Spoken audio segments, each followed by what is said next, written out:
Folks, it's only Thursday. When will this weekend? And the news just keeps coming, and it's all bad because a plurality of voters, not 50%, decided to elect a deranged criminal, cankled commander in chief, Donald Trump, a liar, a man who has spent his entire life chasing, abusing women, defrauding people, back into the White House. So are we surprised and shocked that the same Donald Trump, who accidentally butt posted his Kill Bill list that was meant for his Luca Brasi, Attorney General Pam Bondi, where he revealed all of his enemies that he wants Pam Bondi to go after, which included, wait for it, James Comey, Letitia James, Adam Schiff. Are we surprised that just a couple hours ago that Letitia James just got indicted, and a couple of days ago James Comey got indicted? And will we be shocked next week when Adam Schiff gets indicted? We should not be surprised. Folks, open your eyes. This is where we are. Trust the evidence of what you see before you. Take Trump literally and seriously. We're witnessing a weakened, corrupt man who is underwater in the polls, who cannot escape the Epstein files that are all around his cankles, who, by the way, is losing support even from some Republicans, which is why he was going all in for his authoritarian agenda. And also the audacity of this weak, pathetic, cankled man that he demands the Nobel Peace Prize. Have we ever seen a person literally campaign to get the Nobel Peace Prize and then threaten Norway, if you don't give me this Nobel Peace Prize, I'm going to give you a trade war. We're going to get into all of it. We're not going to mince words. I'm Brown Mary subbing in for Mary Trump because she was smart. She knew today would be cray, and she's like, I'm taking the day off. So I'm Brown Mary from Earth 37. And folks, you know, we do it like Tina Turner here. We don't do it nice and easy. We do it nice and rough. So Brown Mary is going to keep on burning, and the big wheel is going to keep on turning, and we're rolling, rolling, rolling with Mary Trump Live.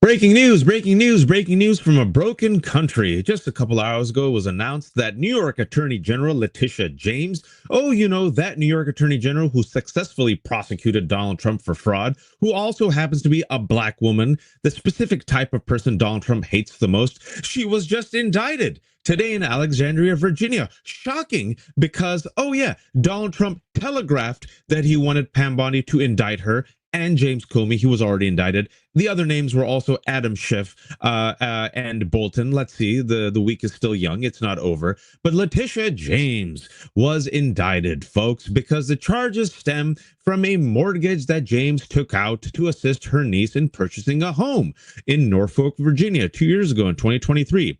This is yet another egregious, shameful example of the Justice Department under Donald Trump targeting his political opponents. Now, if you don't know, the Justice Department is not supposed to be the political arm, the henchman of the president. They're supposed to be independent. But we have Donald Trump, and this man has perpetual Festivus. So, of course, he has his reek, Luca Brasi, Pam Bondi, go after his critics. Not Ghislaine Maxwell, who, by the way, is sitting comfy in a minimum security camp doing yoga. Not the 1,600 insurrectionists, including the violent ones. Oh, he pardoned them. Not Ross Ulbricht, the head of Silk Road, the digital hub of sex trafficking and child trafficking and weapons trafficking. He was pardoned as well.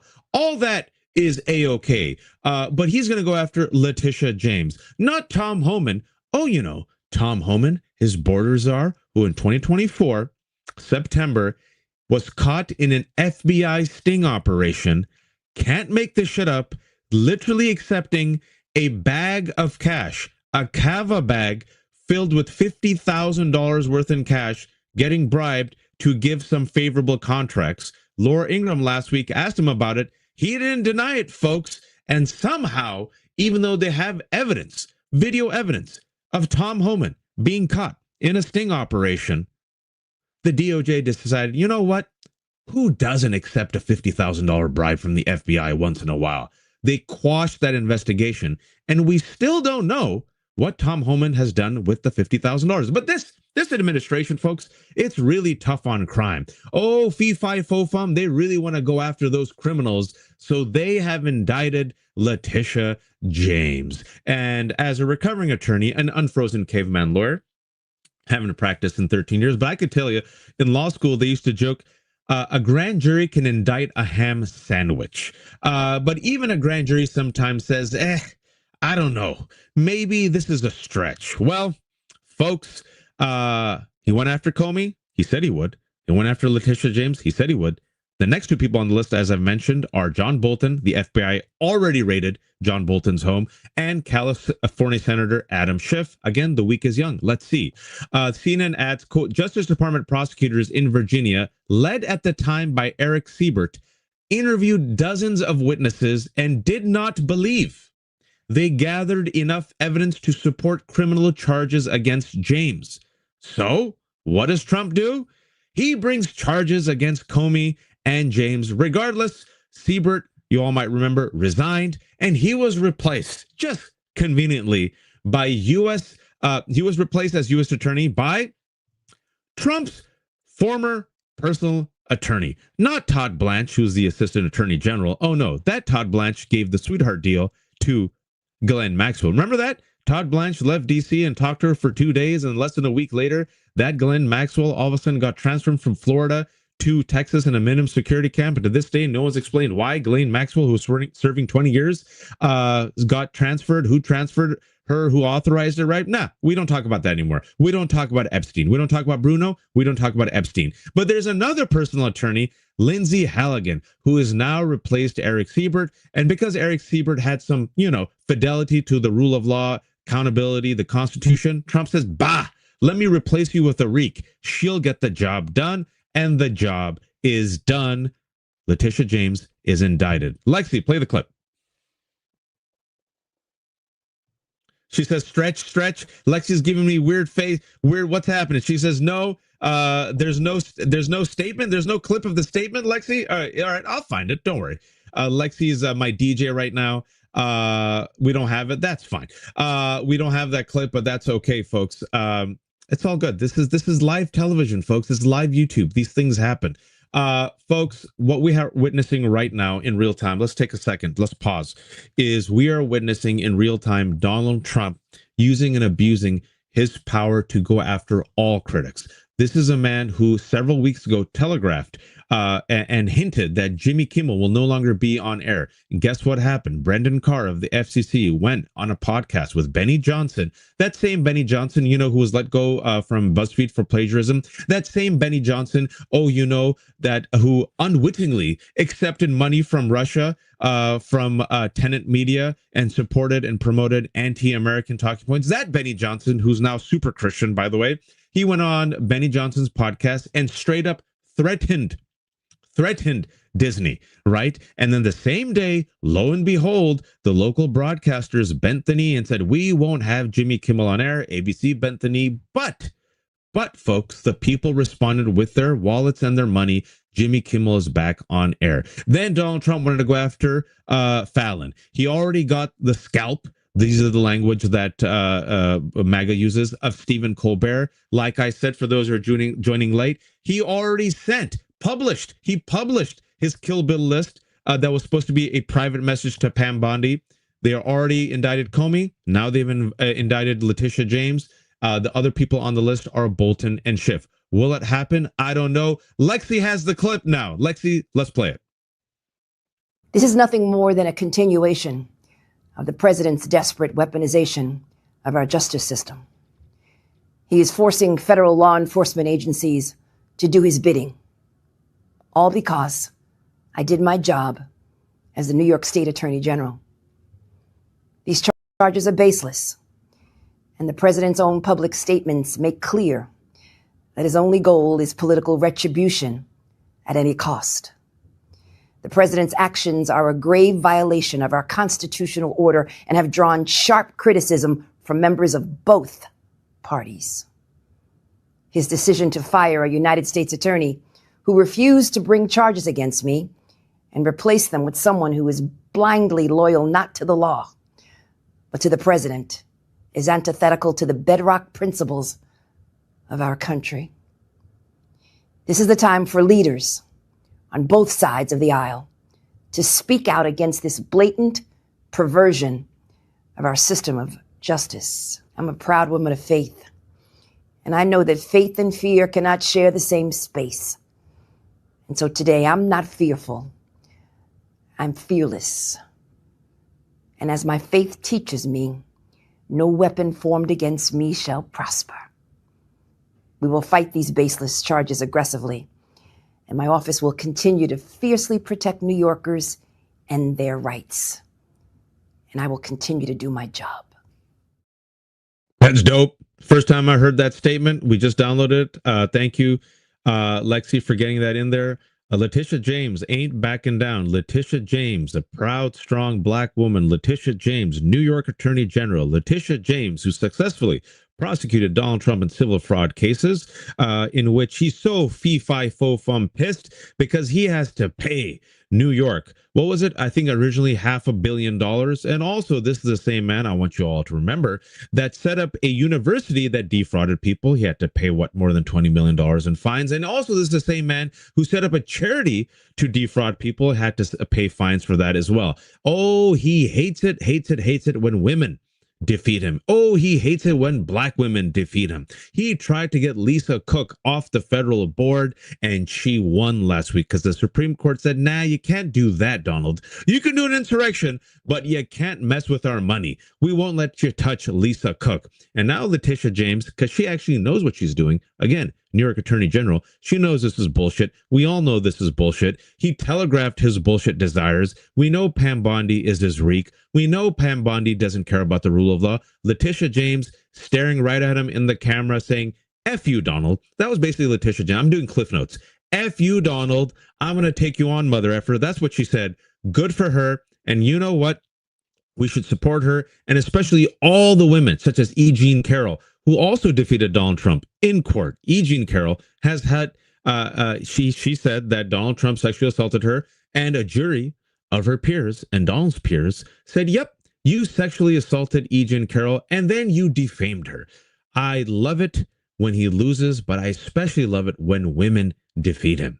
And I especially love it when Black women stand up to him, because nothing pisses him off even more. What we're witnessing, folks, it's scary. It's frightening. I want you all to sit with it for a second. This is an unhinged, reckless president who's playing for all the marbles, all right? And I'm going to make the case. I'm going to bring the receipts like I always do. I'm going to connect the dots. You should take him literally and seriously. He has been telegraphing this his entire political career. Corporate media laughed at it.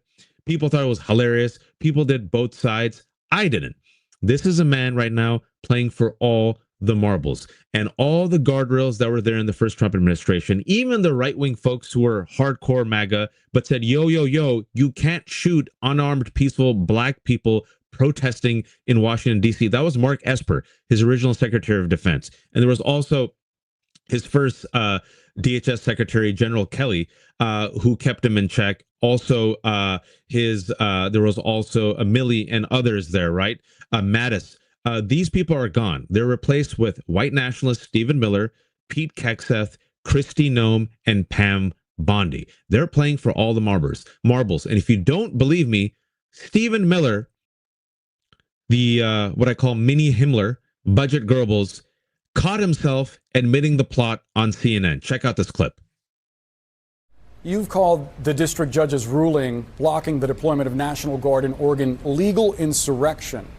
Does the administration still plan to abide by that ruling? Well, the administration filed an appeal this morning with the Ninth Circuit. I would note the administration won an identical case in the Ninth Circuit just a few months ago with respect to the federalizing of the California National Guard. Under Title 10 of the U.S. Code, the president has plenary authority. Stephen? Stephen? Hey, Stephen, can you hear me?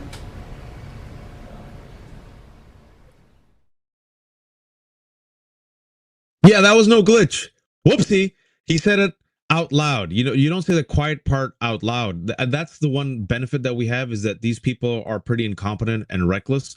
Plenary authority, folks. He cited plenary authority where he says that Donald Trump has the plenary authority to pretty much take over immigration and law enforcement, that he has no bounds, no limits, no accountability to anyone, that he is the supreme leader who unilaterally can essentially control immigration and domestic law enforcement. So what will Donald Trump, completely untethered to any accountability, any rule of law, any other institutions in this country where we have separation of church and state, separation of specific branches of government, where we have checks and balances, what will he do?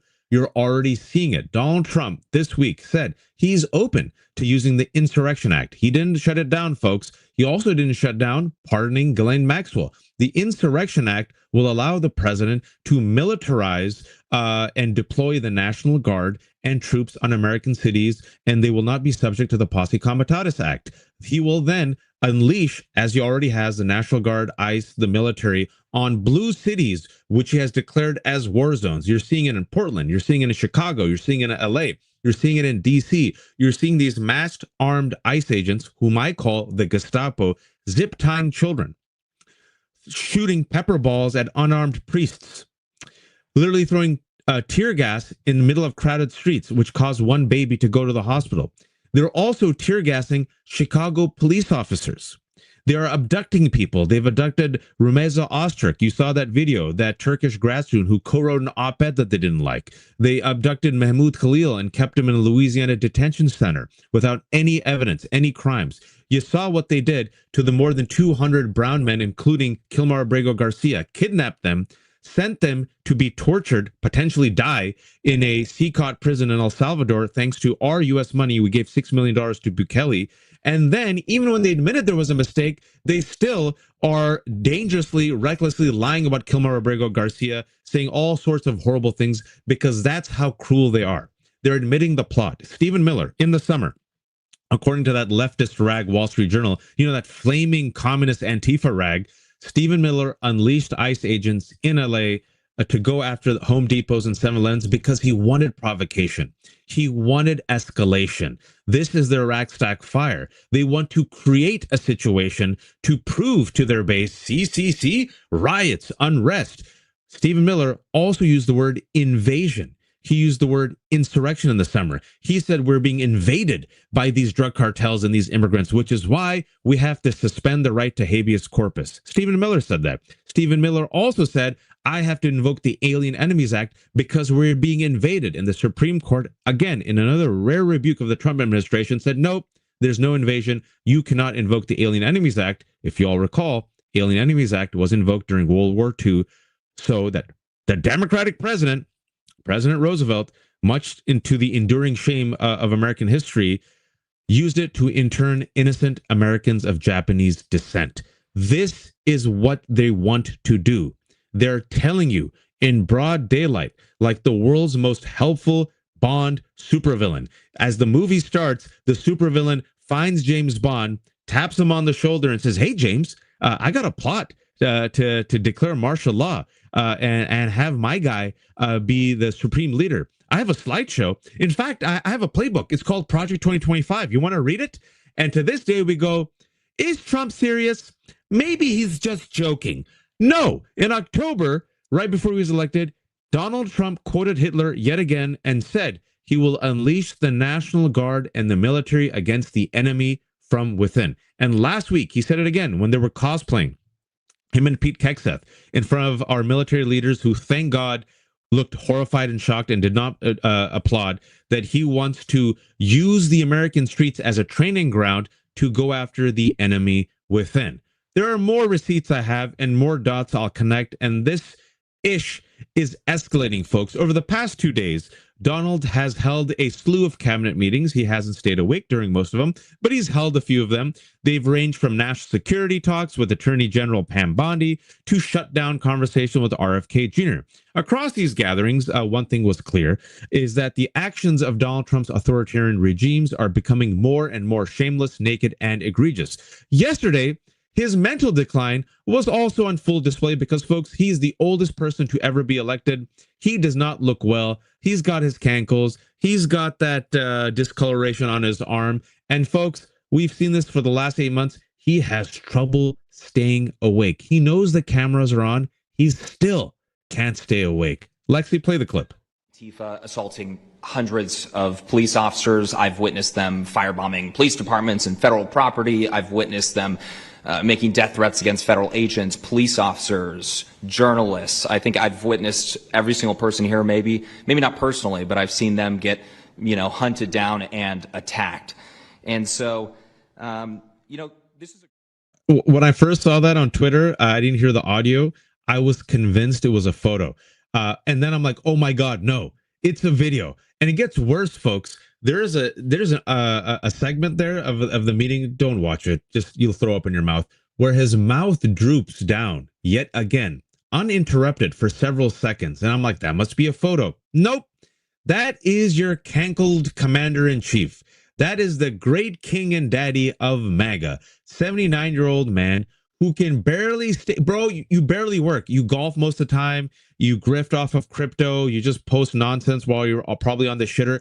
Just stay awake during this national security meeting while there are cameras on you. And he can't do it, folks. He can't do it. This man is unwell. And because he is unwell, because he is underwater on inflation, on the economy, on immigration, because 60% of Americans, according to a CNN poll, are against this overreach of him sending his Gestapo to blue cities, because he's realizing, oh, wait, people aren't forgetting about the Epstein files. We'll talk about it later.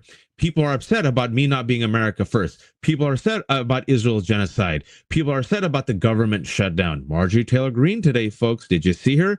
She blamed who? Her own party and Representative Mike Johnson for the shutdown. Ooh, that's not good.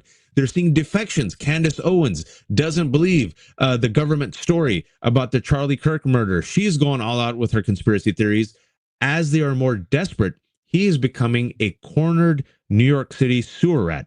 And Project 2025, which was a 4-year plan, has been put on ludicrous speed. They want this done by January, folks. And what's the end game? The end game, what I've said before, and I'll say again, and I hope I'm wrong, but so far I haven't been proven wrong, is martial law. They want to create their own emergencies, false flags, Iraq stack fire, to come up with an excuse to declare martial law, to suspend civil liberties, to unleash ICE across the streets, to crush protests, and to punt the midterm elections, which it seems likely they're going to lose. Because if Dems take over the House, Dems get subpoena power. And my, oh my, they're going to subpoena a bunch of folks under oath. And you know what? If Dems ever get in power again, a lot of these people in the Trump administration, if there are investigations, and damn it, there better be investigations. If there's accountability, and damn it, there better be accountability. Some of these folks might go to jail. Not minimum security camps like Ghislaine Maxwell, but jail. A very scary clip that I want to play, and then I want to connect the dots because I think it deserves more attention, that kind of accentuates and puts an exclamation point on everything I've been saying, is when Attorney General Pam Bondi said this. We're not going to stop at just arresting the violent criminals we can see in the streets. Fighting crime is more than just getting the bad guy off the streets. It's breaking down the organization brick by brick. Just like we did with cartels, we're going to take the same approach, President Trump, with Antifa. Destroy the entire organization from top to bottom. We're going to take them apart. Thanks to your bold leadership and the designation of Antifa as a terrorist organization, which is exactly what they are, Americans will no longer tolerate their unhinged violence. Thank you. Thank you very much, Pam. Have you all received an email from Antifa? Have you received fundraising texts? Can you tell me who's the president? Can you tell me where it's organized? Can you tell me if there's a local chapter? Oh, yeah. Nonsense. We're going to connect the dots.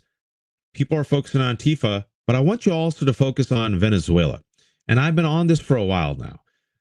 The Trump administration has engaged in 4 strikes offshore against what they call Venezuelan drug cartels or drug smugglers, right? The first time they did it, they killed 11 people. They said, aha, Donald Trump has killed these drug smugglers. However, no evidence has been released that these individuals were actually drug smugglers. Their family members say they were fishermen. The New York Times reported that these boats were actually circling back to America once they realized they were being hounded.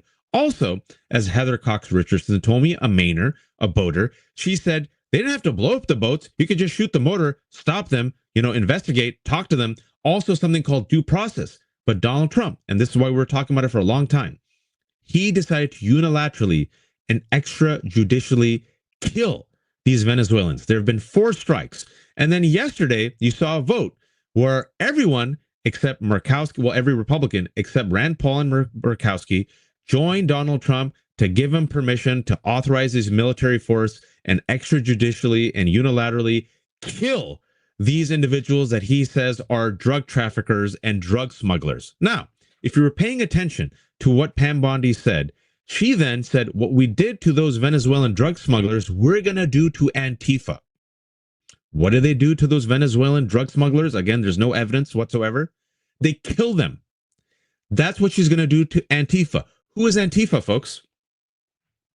Anyone who's anti-fascist. What does that mean?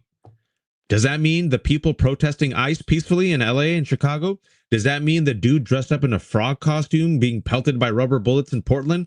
Does that mean, I don't know, people posting and tweeting against ICE? Because according to the National Security Presidential Memo 7, NSPM 7, I say it again, NSPM 7, it should be headline news. Ken Klippenstein got a copy of it. National Security Presidential Memo 7, it's the only 7th one ever released, says, according to this Trump administration, that there are indicators of left-wing terrorism. What are those indicators? Tweets and comments critical of ICE. Anti-Christian comments are now seen as indicators of left-wing terrorism. Connecting the dots. If Donald Trump can unilaterally and extrajudicially murder, straight up murder Venezuelans, but claim he has the authority and he's going after terrorists and drug dealers, and Pam Bondi says she's going to do the same thing to Antifa, which she has declared unilaterally is a terrorist organization, what will they do to us, folks? And that's where your eyes should widen. And if you think I'm exaggerating, you're not trusting the evidence of your eyes and ears before you. They're playing for all the marbles. And again, I want to say, Stephen Miller used the word insurrection. And when Donald Trump was asked on camera whether or not he will use the Insurrection Act, he didn't say no. He didn't say no. He also didn't say no when it came to pardoning Ghislaine Maxwell. He would rather burn this country down than release the Epstein files. But as we're facing an authoritarian regime, ICE, National Guard, military, right? The end of our civil liberties, we're also facing death.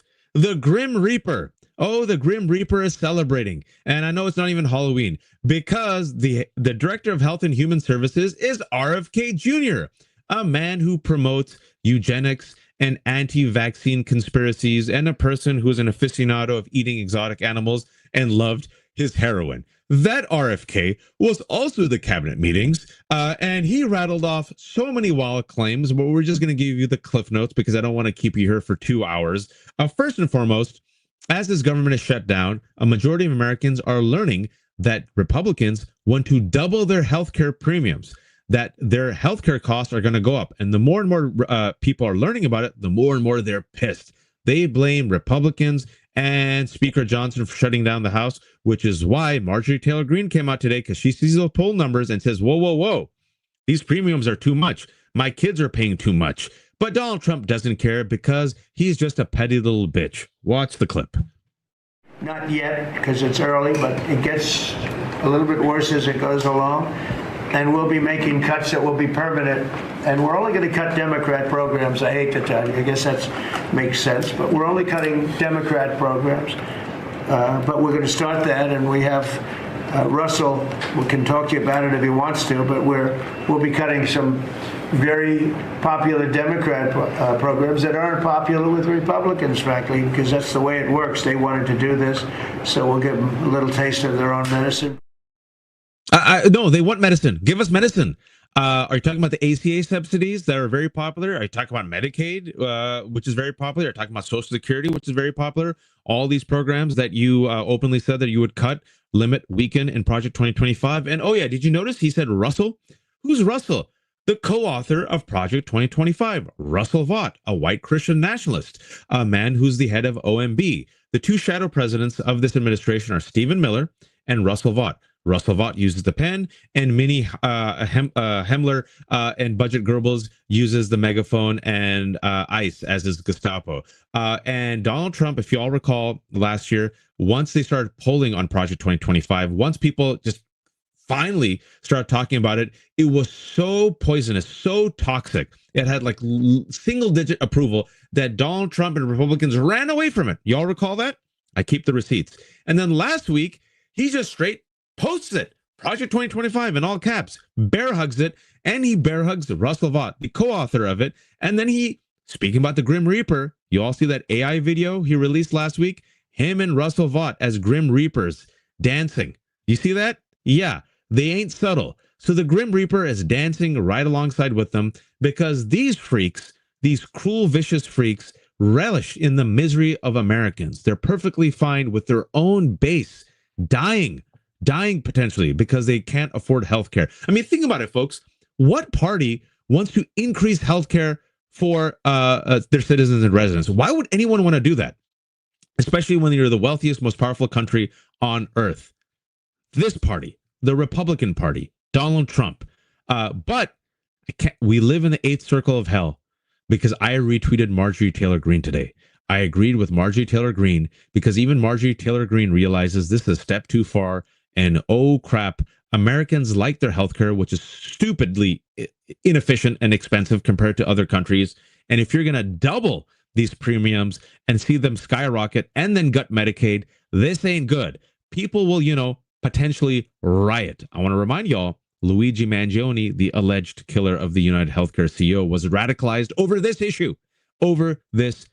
Folks. But RFK doesn't care. And while he's at it, why not kill some moms, some pregnant moms? Because you know what? Let's be ambitious. Because RFK, that's what he is, if not an ambitious man. And let's declare a crusade against Tylenol. And he went on a tirade against Tylenol, and he claims to see a TikTok video of mothers gobbling Tylenol and saying F Trump. You don't believe me? Listen to the evidence of your ears. This morning before I came in here, somebody showed me a TikTok video of a pregnant woman, 8 months pregnant. She is an associate professor at the Columbia Medical School, and she is saying F Trump and gobbling Tylenol with her baby in her placenta. And the level of Trump derangement syndrome has now left the political landscapes, and it is now in the realm of pathology. Projection much?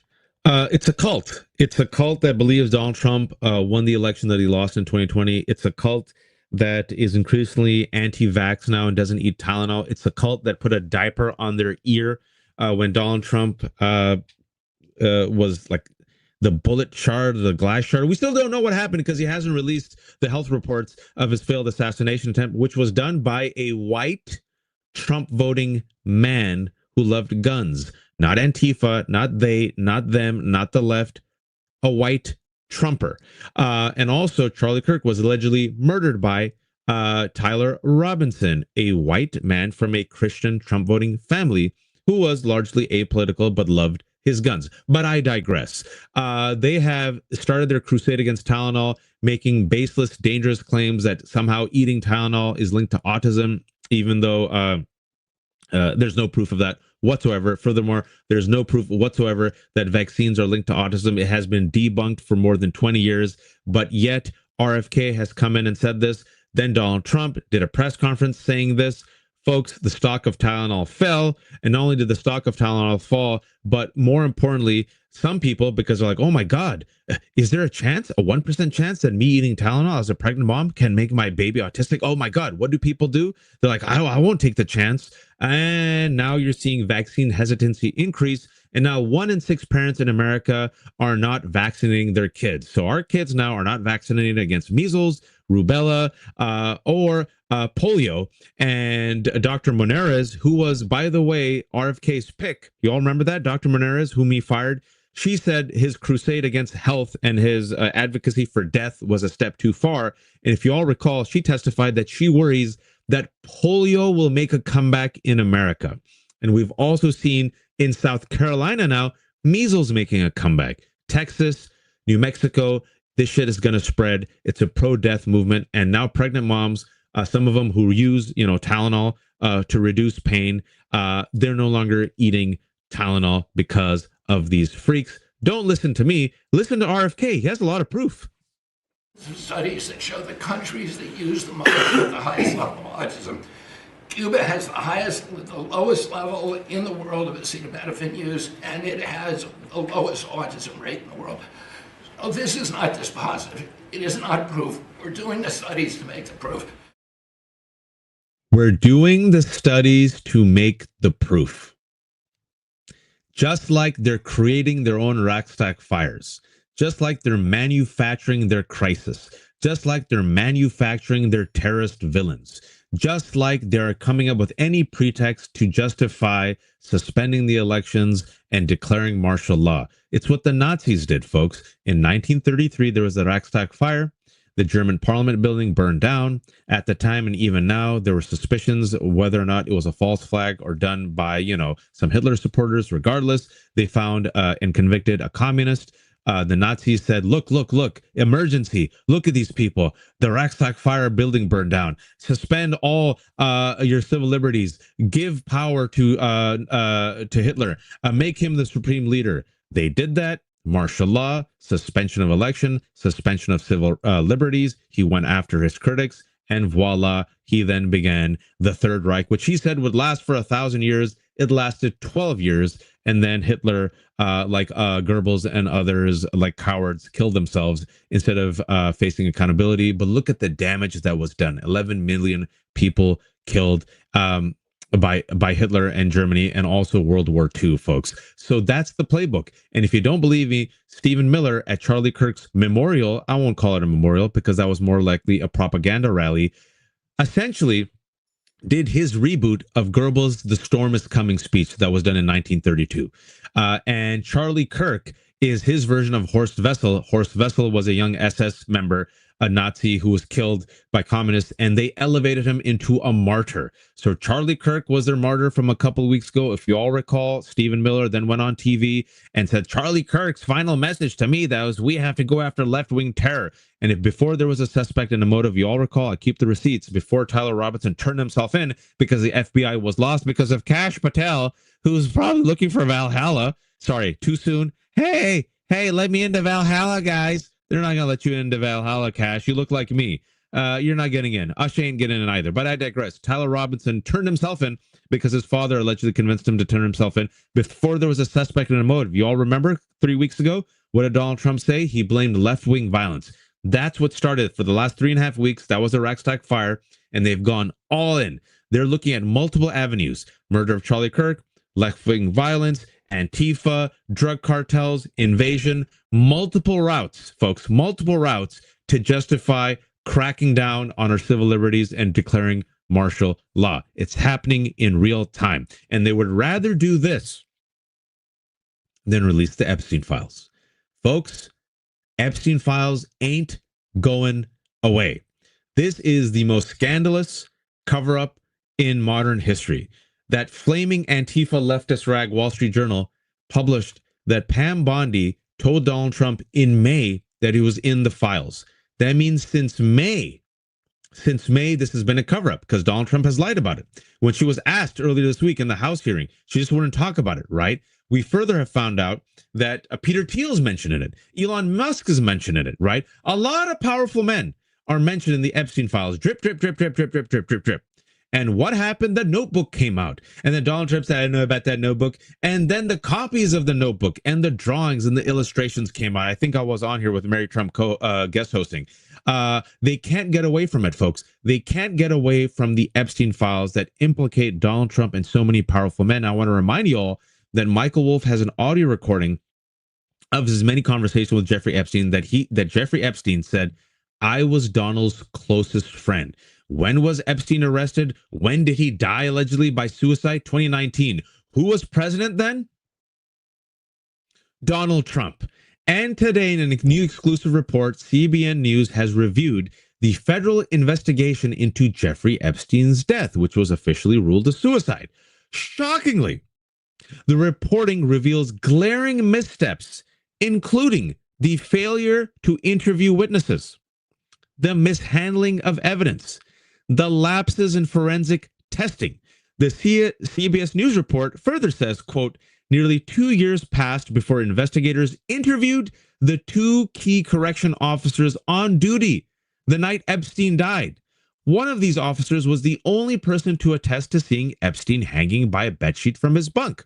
And details pulled from 90 photos of the cell and other evidence collected in the hours after Epstein's death, but before FBI agents arrived to process the scene, appear to show a succession of basic oversights, ranging from an absence of evidence markers to items being removed. Folks, I ain't a conspiracy theorist, but I think they've made me into a conspiracy theorist. I've seen too much actual evidence. I've heard too much. I've seen Todd Blanche, Donald Trump's personal attorney, the other one, go and meet with Ghislaine Maxwell for 2 days. Maureen Comey, the special prosecutor, was supposed to be the one to do that, but they fired her. And then less than a week later, Ghislaine Maxwell gets transferred to a minimum security camp in Texas where she's doing yoga. Folks, they're going to do anything and everything except release the Epstein files. They're not even going to swear in Adelita Grijalva, who won the race in Arizona, who is a Democrat, who said that she will give Ro Khanna and Thomas Massie, in their bipartisan effort, the 218th vote to release the Epstein files. Mike Johnson has not sworn her in. Even before the government shut down, she was in D.C. She goes, yo, I won. Swear me in. Swear me in. He's like, nah. In August, because I keep the receipts, remember, instead of even having the vote to release the Epstein files, what did Mike Johnson do? Shut the House down early. And then the Republicans went to Israel and met Benjamin Netanyahu. House Democrats, however, are keeping the pressure on during the government shutdown. The House can still have pro forma sessions, and there are brief meetings where lawmakers tend to constitutional requirements without conducting legislative business. Yesterday, in one of those sessions, Arizona Representative Greg Stanton tried to insist that Adelita Grijalva be sworn in, but House Speaker wasn't too receptive. Take a watch. Mr. Speaker, seek recognition. We need to swear in us. We need to swear in our duly elected member, Adelita Grijalva. That's undemocratic. Yesterday, there was a clip. It was the senators from Arizona, Gallego and Kelly. They were just talking to the press, and they saw Mike Johnson walk by. And then they left that quick presser they were doing and asked Mike Johnson, and the cameras were watching, why aren't you swearing in Adelita Grijalva? And that's the question. Why aren't they swearing in Adelita Grijalva? Because she will give them the 218 votes needed to release the Epstein files.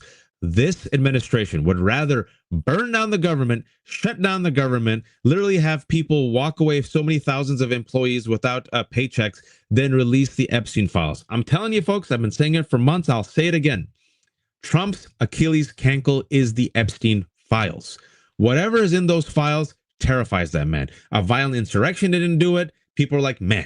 The fraud didn't do it. People are like, who doesn't do fraud? Sexually assaulting a woman, they're like, nobody's perfect. Grabbing women by the pee, all that was fine. But the Epstein files, he can't escape it. And the reason he can't escape it is his own base was radicalized by Donald Trump and his reeks about the Epstein files. For the past 10 years, the entire right-wing apparatus, Dan Bongino, right-wing media, said that there is a deep state run by the Jews. They promoted all these anti-Semitic conspiracy theories.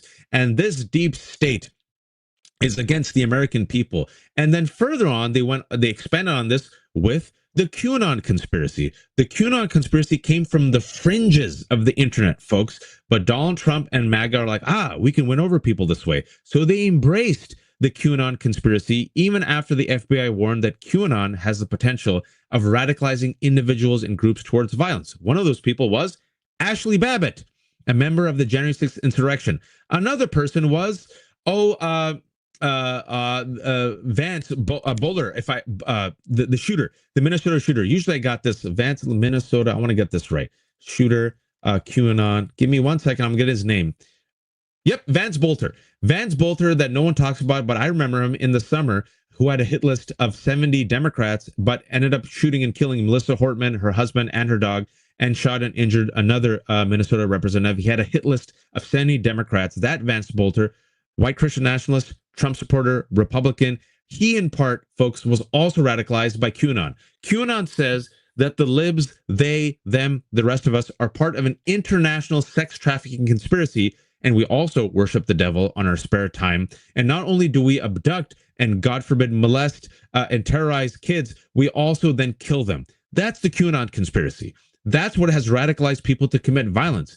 The seeds of this were a decade ago when that Trump supporter took a gun, drove all the way here to Comet Ping Pong Pizza. I've been there before. And then with the gun entered and said, "Where are the kids?" And they're like, "Sir, this is a pizza parlor." What? He goes, "I know Hillary Clinton and the Democrats are hiding kids in a dungeon." They're like, "Sir, this is a pizza parlor." That QAnon conspiracy theory was mainstreamed by Republicans because they said only Donald Trump, the anti-establishment president, can come in and clean the deep state, and he will reveal the truth of the deep state by publishing what? The Epstein files. They've been radicalized in real time, folks. They haven't forgotten. Kash Patel and Dan Bongino saw those Epstein files, and they're like, "Oh shit, our king and daddy is all over it," which is why Kash Patel and Pam Bondi, remember that? In the summer, they're like, "Everything's fine. Jeffrey Epstein killed himself. Nothing to see here. Nothing to see here. I'm Kash Patel. Just trust me." And then remember Dan Bongino? He's gone mouse fart quiet. He's gone mouse fart quiet ever since that presser, because he knows his base has turned on them and he's seen those files. Well, guess what, folks?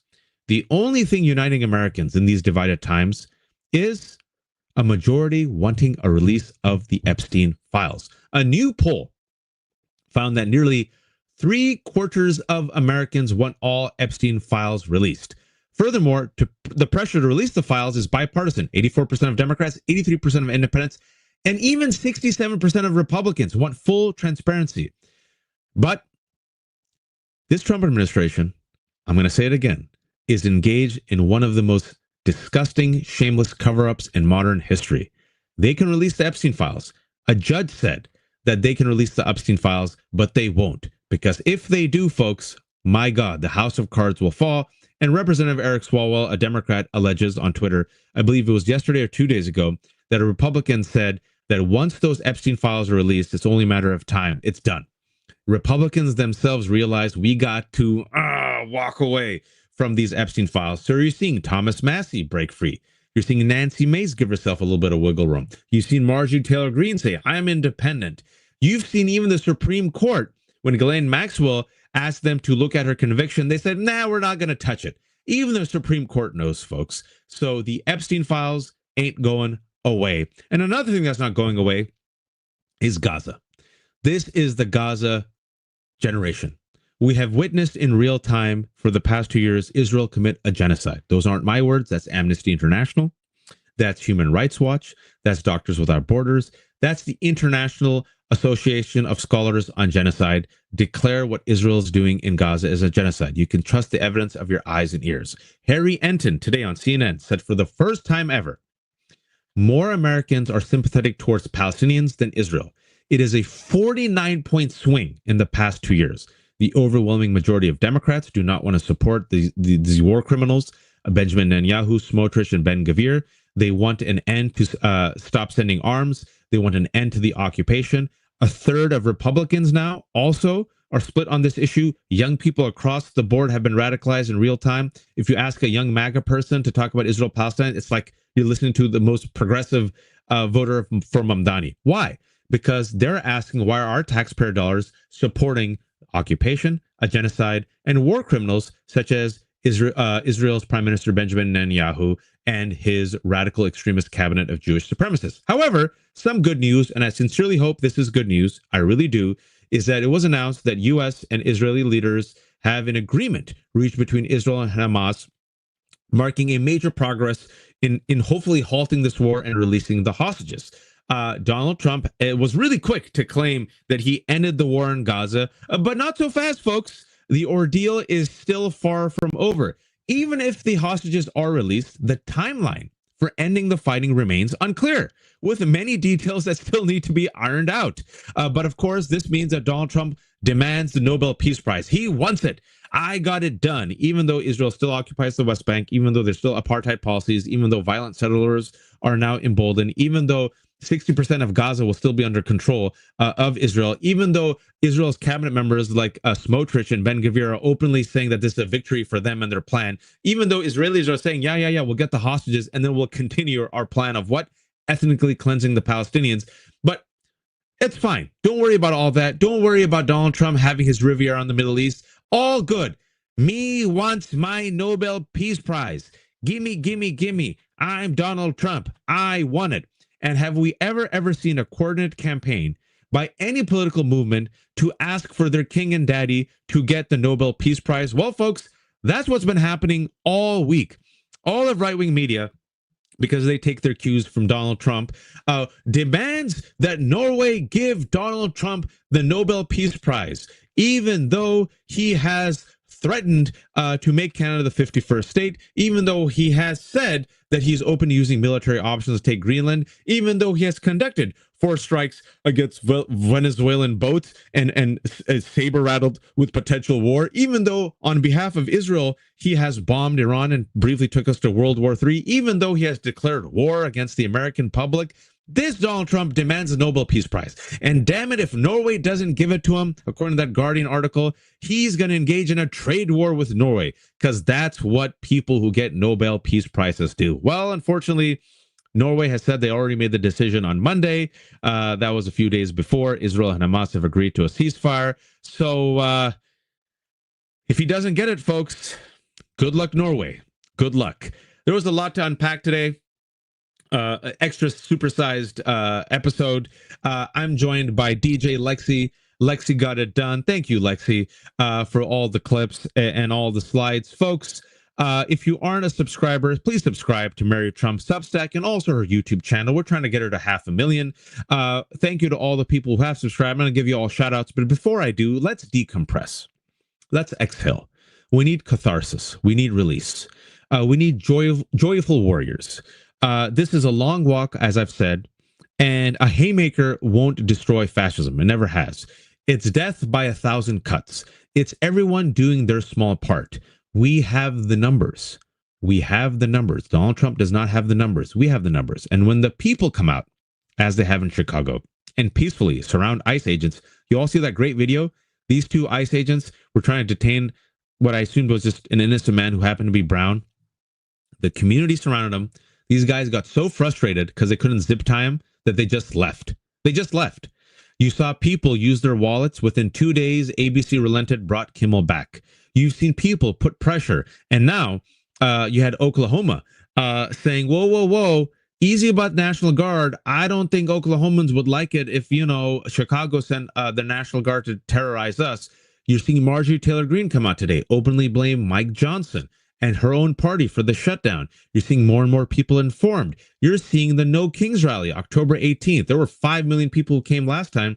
They're trying to get at least 11 million, maybe 9 million. If 3.5% of a population starts to resist and comes out in the streets, historically, they have shown that when 3.5% of the population says enough, that's when governments topple, folks. So we have the numbers. We have the numbers. And even Republicans realize, oh shit, overreach. 60% of Americans, according to CNN poll a couple of days ago, are against the National Guard and ICE patrolling the streets of America. They're like, we didn't vote for this.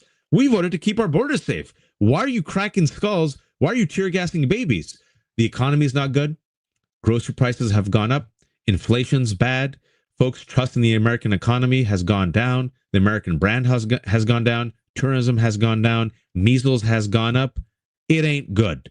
And so we have the numbers, and we need to rest, and we need to realize we're in a long walk, and we need an emotional support moment. And for today's emotional support moment, because Mary Trump has a great community, we have a longtime viewer, Ginger. If you're watching, Ginger, come on in the chat. Ginger sent us this. I'm going to quote her. I don't know if you've heard of Primarily Primates Sanctuary in Texas, www.primarilyprimates.org. But they do amazing work rescuing chimps and other primates from medical research, entertainment, and the pet industry, and their videos are adorable. This short video is of various chimps opening birthday gifts. It's so sweet and a riot. Check it out.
That made me happy. I hope that made you happy. I want to give a shout out to Lizzie Beth. Hooray, it's the watch fee, $2. I'll take it. I'm cheap. You can't get Maylie Huston, you'll get me. I'm like Jason Statham. You want to get Matt Damon and Tom Cruise, you can't afford them. I'm the Jason Statham of Browns. I'll take the $2 fee. $1.99, $2. I'll do it. I'll do it for $2, Joe. Thank you. 5 Mary Trump media memberships in the middle of nowhere. Thank you. Susan Thompson just came in with like, oh my God, look at that. It's one. That's another one. That's another one. That's another one. Susan Thompson, the hardest working mod in the business. And she not only mods, she also gives money. Susan, you are amazing. Dorothy Reed. Yep, babies are not in the placenta, you idiot. I don't think he's talking to me. I think he's talking to RFK.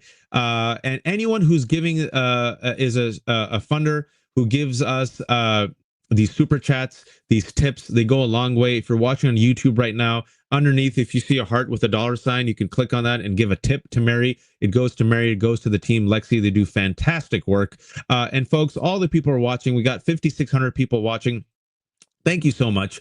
And we're going to have this entire conversation up in about 2 minutes on Mary Trump's YouTube channel. If you missed any of it, we break it down. We connect the receipts. We talk about how this is all a big part of an orchestrated plan for Donald Trump and his administration to march towards authoritarianism. We connect the dots. It is all connected. And his cankle remains Epstein. The Achilles cankle is the Epstein files. Folks, stay loud. Stay vigilant, stay informed. I'll be back tomorrow. I'm subbing in for Mary. She's taking the day off. She deserves it. So we'll be back joining you Friday, me and Lexi, 6 p.m., same time. In the meantime, folks, be kind to each other, relax, rest, be informed, be empathetic. This is Brown Mary, who keeps on burning. Big wheel keeps on turning, and we're rolling, rolling, rolling on Mary Trump Live.